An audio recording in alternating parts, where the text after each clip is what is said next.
Ravi de vous savoir fidèle au grand rendez-vous d'actualité de la télévision rwandaise.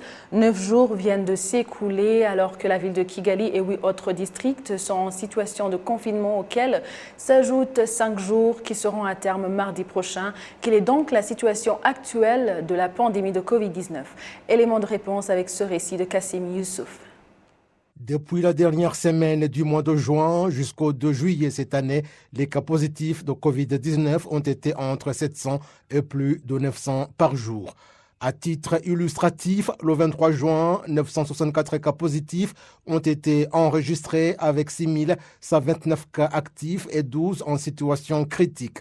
397 décès avaient été enregistrés dans tout le pays et 1 573 227 tests avaient été effectués. C'est la ville de Kigali qui avait le record des nouveaux cas à hauteur de 326. Le 13 juillet, le total des cas positifs était de 49 808, dont 306 pour la ville de Kigali. Les cas actifs étaient à hauteur de 14 643, les cas critiques à 73 et les décès à 16. Le lendemain, 934 nouveaux cas ont été enregistrés avec un taux de positivité de 17,5%.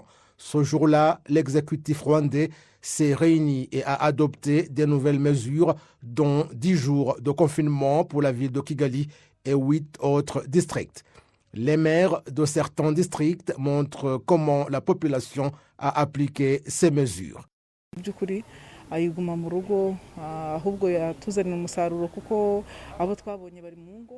En fait, le confinement a donné de bons résultats.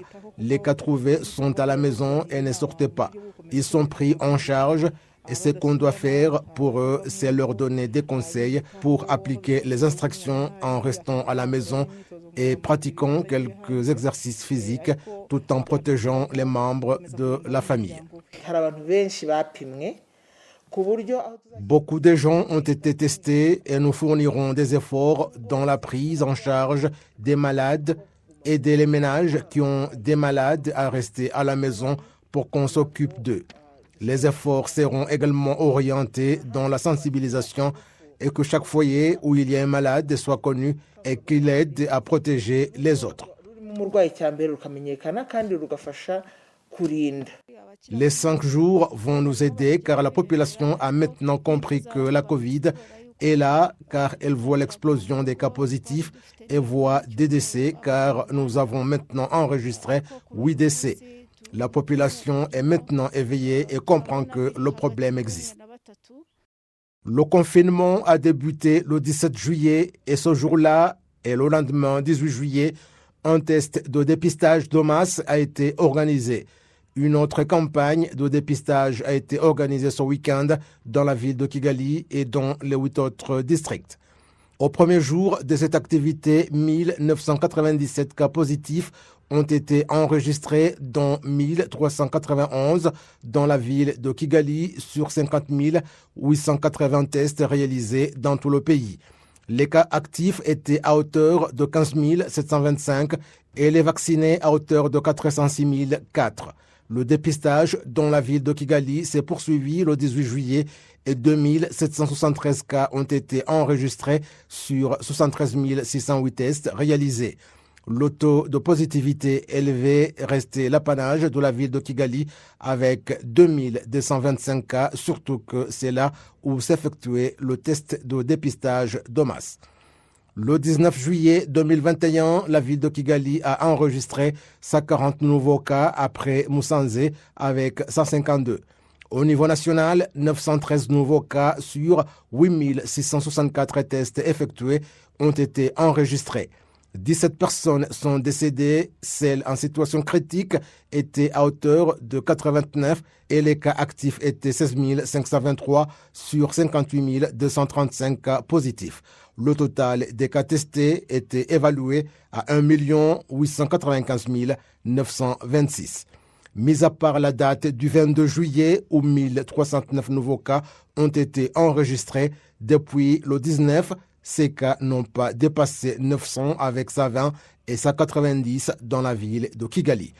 Pour la plupart des gens, l'allongement du confinement est essentiel pour que ces cas soient réduits. En général, 9 jours viennent de s'écouler alors qu'environ 2 millions de tests de dépistage ont été effectués.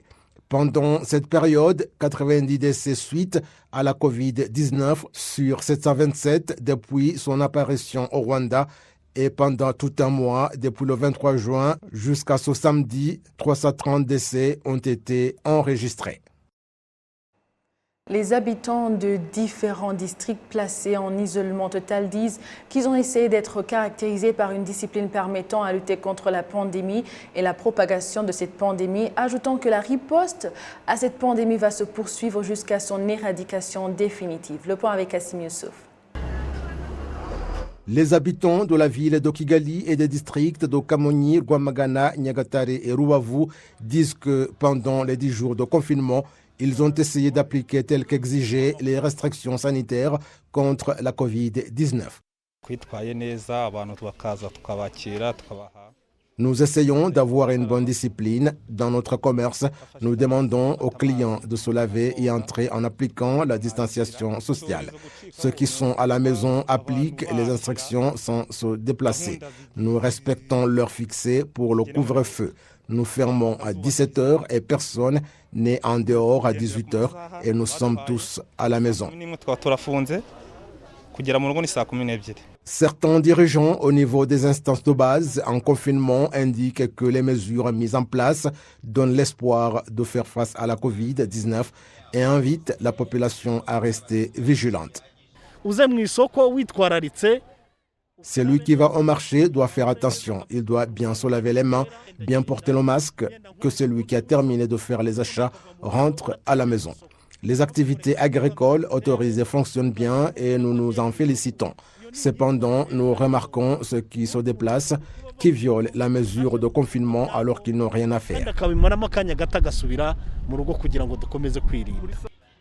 C'est le 17 courant que la ville de Kigali et 8 autres districts, à savoir Kamonyi, Rwamagana, Nyagatare, Rubavu, Musanze, Burera, Gicumbi et Rutsiro, ont été placés en confinement de 10 jours.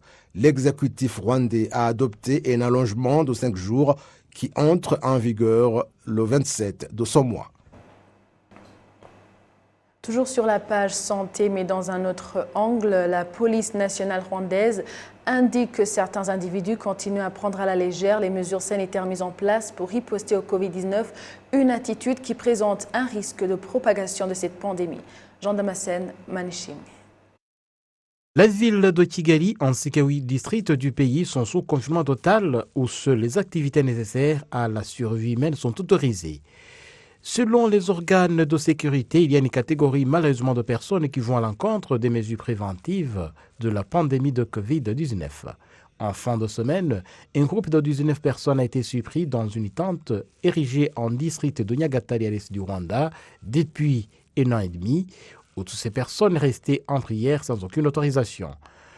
15 parmi elles provenaient du district d'Ongoma, tandis que 2 sont résidents du district de Wigesera à l'est du Rwanda, avec une personne du district de Muhanga au sud du pays et une autre du district d'Ogasabo dans la ville de Kigali.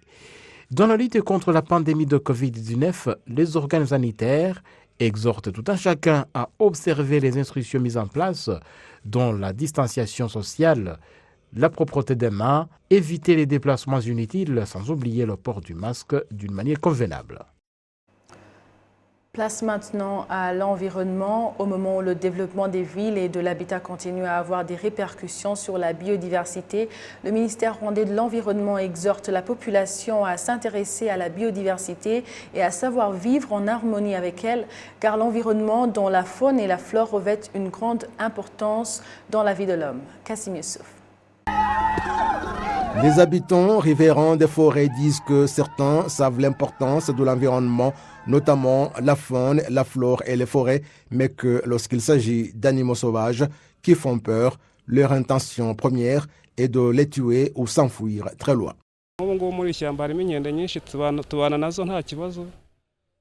Par exemple, il y a des singes dans cette forêt et nous vivons en harmonie avec eux, mais il y a d'autres qu'on ne peut pas vivre avec et qu'on s'éloigne très loin d'eux lorsqu'ils sont là. Il y a des léopards qu'on peut trouver dans cette forêt et on s'éloigne d'eux.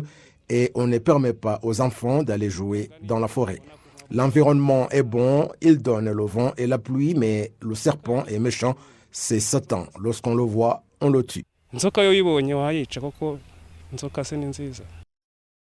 À Musambi Village, dans la ville de Kigali, on peut y trouver des grues couronnées, un lieu prévu pour les accueillir lorsqu'elles étaient en voie d'extinction suite à la chasse.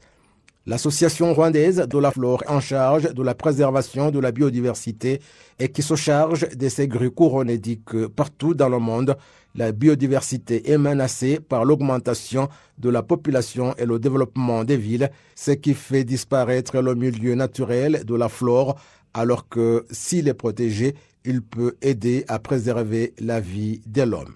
Abantu benshi cyane bakunda gutinya inyamaswa bagatinya uvuga ngo indwara zibaho yaba amavirusi amabactéries. Beaucoup de gens craignent les animaux, notamment des virus, des bactéries, alors que nous les avons et que nous pouvons transmettre aux animaux. Nous ne devrions pas avoir peur des animaux, mais plutôt les actions que nous posons. C'est-à-dire, lorsque nous commençons à abattre les arbres où vivent ces animaux, les massacrer ou les chasser, c'est alors que nous augmentons les chances de nous transmettre mutuellement les virus. Cela veut dire que lorsque nous préservons les animaux dans leur milieu naturel, nous nous protégeons ainsi et protégeons leur importance. Préserver la biodiversité, c'est la vie. Conservation is life nk'uko u Rwanda rubivuga, kubungabunga urusobe rw'ibinyabuzima ni ubuzima. La ville de Kigali dit qu'elle a prévu un système d'habitat qui consiste à exploiter peu de terre afin que le reste soit consacré à la préservation de la biodiversité.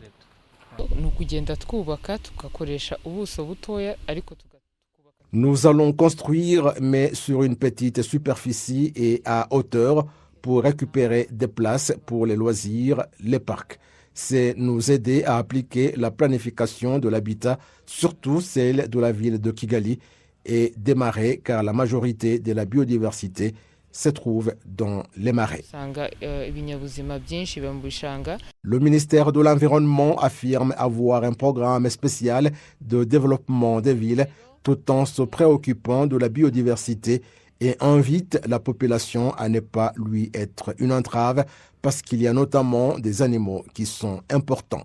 La direction de la ville de Kigali indique que selon le plan directeur de la ville, 45% de sa superficie sont destinés à l'habitat et les 55% sont réservés à l'agriculture, les forêts et constituent une place protégée.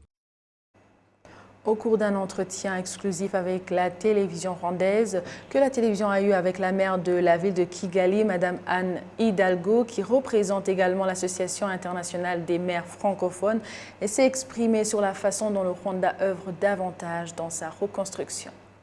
Pour commencer, Madame la maire, l'AMF s'engage pour la santé. Et sachant qu'aujourd'hui nous sommes dans le contexte de la pandémie de Covid-19, que fait l'organisation pour pouvoir aider les membres, les villes membres à se relever? L'Association des maires francophones, depuis le début de la pandémie, nous avons organisé d'abord beaucoup de rencontres, bien sûr à distance, avec tous les maires de la francophonie pour échanger sur nos situations.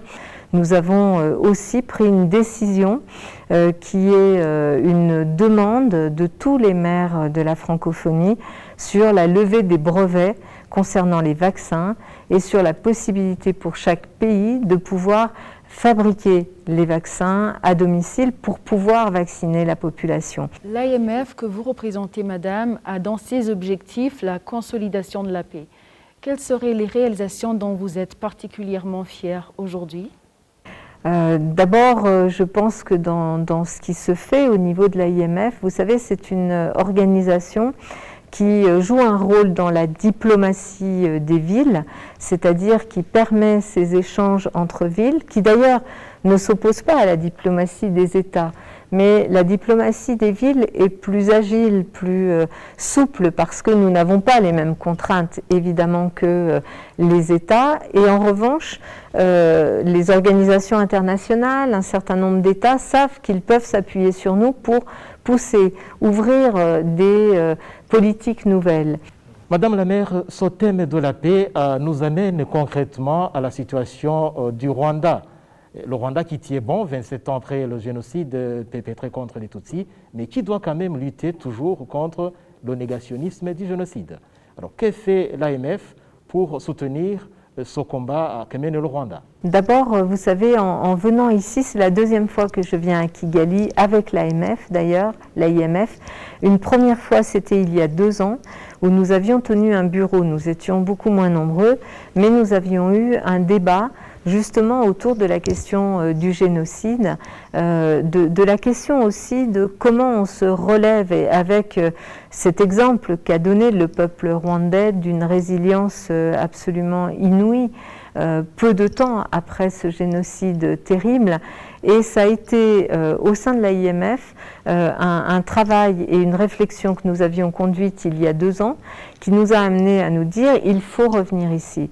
La question de la mémoire, la question de l'histoire, de la vérité historique, la question de la justice sont des sujets sur lesquels, bien sûr, l'AIMF n'a pas de pouvoir particulier, mais le fait de se retrouver ici et de porter avec tous les maires francophones une parole qui est une parole de reconnaissance de ce qui s'est passé au Rwanda et du génocide perpétré contre les Tutsis, des responsabilités bien sûr qu'il y a eu et on l'a vu dans la communauté internationale, le fait de poser cette parole-là et cet élément de vérité et de pouvoir évidemment avancer, je crois que c'est un des rôles de l'AIMF. Plus particulièrement pour vous, madame, à Paris, vous avez entrepris depuis un certain temps un travail de mémoire. Comment se situe aujourd'hui ce combat que vous menez? D'abord, je pense que les choses évoluent et qu'elles ont évolué sous l'effet, bien sûr, des associations comme Ibuka. Ibuka France, d'ailleurs le président d'Ibuka a eu un rôle très très important, d'abord pour poser la mémoire et la reconnaissance des faits aussi.